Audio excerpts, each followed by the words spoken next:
send more paramedics. Well, hello, Scream Rant. That's the channel I keep pitching to my bosses to no avail. But perhaps my idea has risen from the grave, as the powers that be have tasked me with the gruesome and unthinkable, a zombie video. Heck yeah!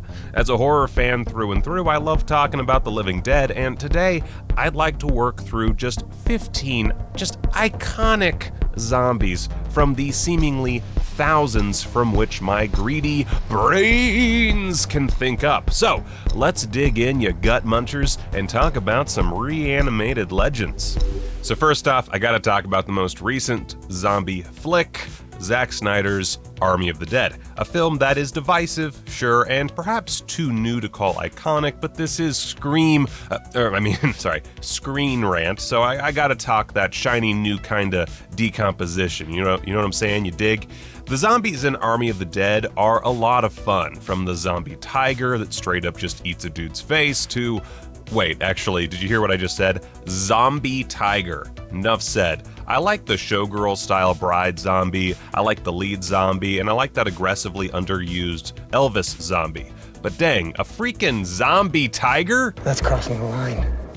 Oh, and shout out to Zack Snyder's Dawn of the Dead remake, which of course featured a pretty horrific zombie baby that still haunts my dreams. Oh, this is probably a good time to mention that because there are so many great zombies out there, I am limiting myself to some broad categories, mostly so I can talk about as many zombie flicks as possible. That's, this was the Zack Snyder category, I guess. Anyway, moving on. So, as long as we're talking Dawn of the Dead, how about the OG?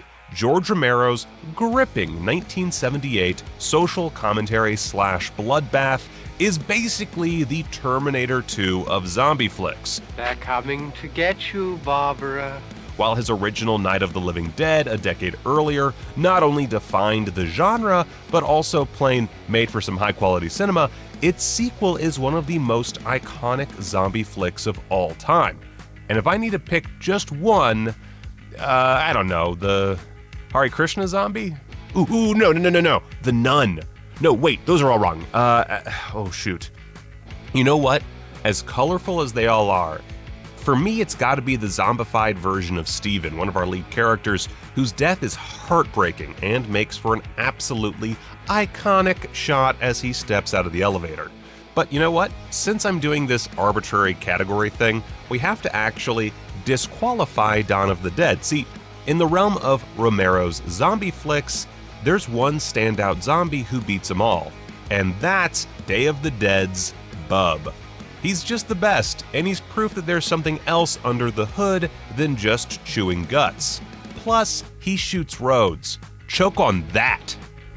Fun fact that most horror fans probably already know, Simon Pegg and director Edgar Wright actually cameo as zombies in George Romero's Land of the Dead. Why? Well, because of their breakout hit, Shaun of the Dead, obviously. This 2004 Zomcom is roughly as iconic as the Romero classics from which it takes inspiration, and within its hilarious confines exist a few memorable members of the undead, including Mary here, who suffers the humiliation of being the first zombie directly encountered by our dunderhead protagonists. If there's one non-English name that's pretty much synonymous with zombies, it's Lucio Fulci, the Italian godfather of gore and one of my absolute favorite directors of all time. He actually made a handful of zombie films, with the first being 1979's Zombie Flesh Eaters, aka Zombie, aka Zombie 2, so called because it was advertised as a sequel to Dawn of the Dead, which in Italy was titled Zombie and was actually re-edited and scored by Dario Argento, another horror legend from Italy. I don't know. It was a crazy country, I don't know what to tell you. Fulci would go on to several more encounters with the living dead, including the partially directed Zombie 3, the brilliantly obtuse The Beyond, and Gates of Hell, aka City of the Living Dead, which doesn't actually feature a whole lot of zombies, instead dealing in the ghost of a priest and some messed up gore I can't show on ScreenRant videos.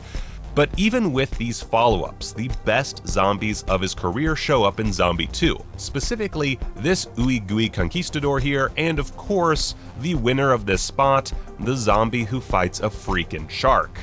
It's a zombie fighting a shark. Nuff said. You just can't take your eyes off that thing. I like it. It's a statement. Return of the Living Dead was birthed from legal and creative disputes with Night of the Living Dead writer John Russo and George Romero, with the former going on his own, more comedic path with the zombie concept. Yeah, what does he think we are?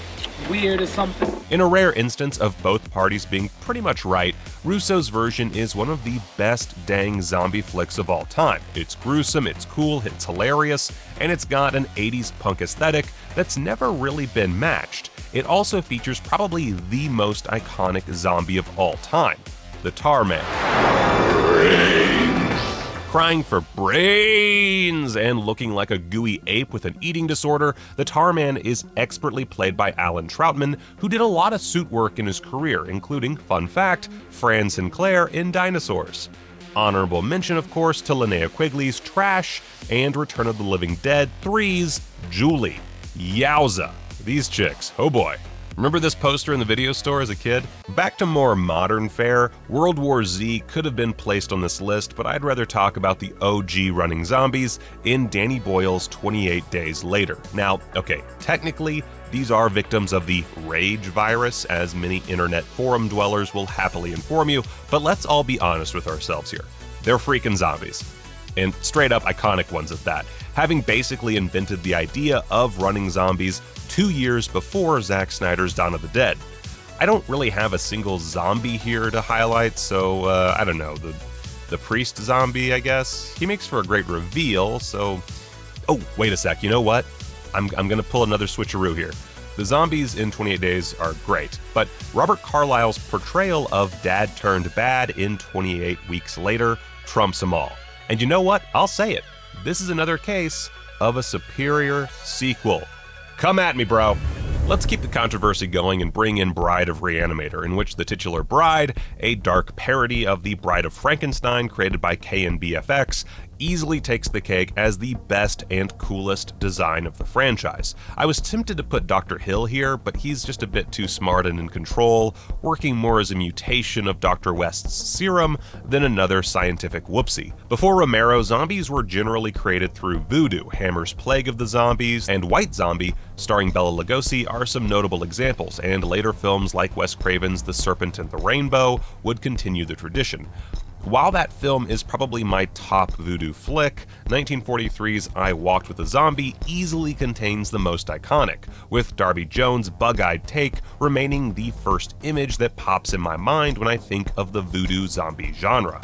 Okay, rapid fire time. Another favorite zombie of mine has to be Nathan in the Father's Day segment of George Romero and Stephen King's classic anthology flick, Creepshow. Dude just wanted his cake, and man, I get that.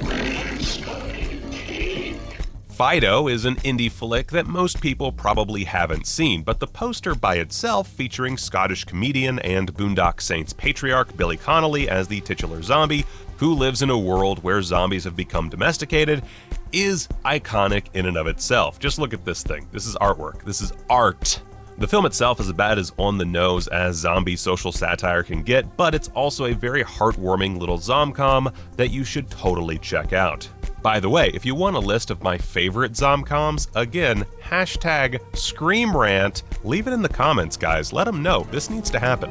Train to Busan is one of just many absolutely rad zombie flicks coming out of Asia, in this case South Korea, and it might just be the greatest example of running zombies ever, thanks in part to animator turned director Yoon Sung-ho's kinetic vision of the living dead. In this instance, I really can't give any specific favorites without spoiling some important tear-inducing plot beats, so let's just say they're all part of one big iconic whole. No, not like Harry Hole. Get out of here. Hole with a W. Dead Alive, aka Braindead, was one of Peter Jackson's gore-drenched early works, which would eventually lead him to direct Lord of the Rings, King Kong, and other films. where his sexually charged puppet musical Meet the Feebles and years-long debut opus Bad Taste are pretty phenomenal, Dead Alive is easily the most polished of his hard R-rated early years, as well as being classified as the goriest movie of all time, and features the one zombie baby to beat 'em all, complete with an amazing sequence in which our hero attempts to placate the terrible tot. There's also a phenomenal giant, borderline kaiju mama zombie near the end, but I'm not sure I can actually show that, so I'm gonna stick with the baby zombie. Look how cute this baby zombie is. Oh, and unrelated, totally unrelated to this list, but the movie also has my favorite line in all of cinema. I kick ass for the Lord! Masterpiece. The 1970s saw plenty of pretty janky-looking Mud and a Prayer zombie makeups, perhaps most notably in the delightfully messed up Burial Ground, which gave us this immortal gift. 1972's Tombs of the Blind Dead, however, is perhaps the most notable among horror fans, thanks to its titular undead Knights Templar, who I think Tim Gunn would agree really make the rotting monk chic look work to their advantage. Pontypool might actually be the most outside-of-the-box zombie flick ever made, and for that reason it's also one that doesn't really have a specifically iconic zombie, so much as its methodology for becoming a zombie is in itself iconic. Instead of being bitten, the zombies become victims through the use of the English language. It's a weird concept, taking place entirely within a radio station, and well, just check it out if you haven't. It's one of those where I really don't want to spoil it for people, and I feel like a lot of folks watching this video might not have seen it. So just trust me on this, go watch Pontypool. It's great. It's based on a book if you're into all that reading stuff. Check it out. And finally, we gotta end with a little something for fans of true trash cinema, and of course, children of the 80s, the farting zombies in Spookies.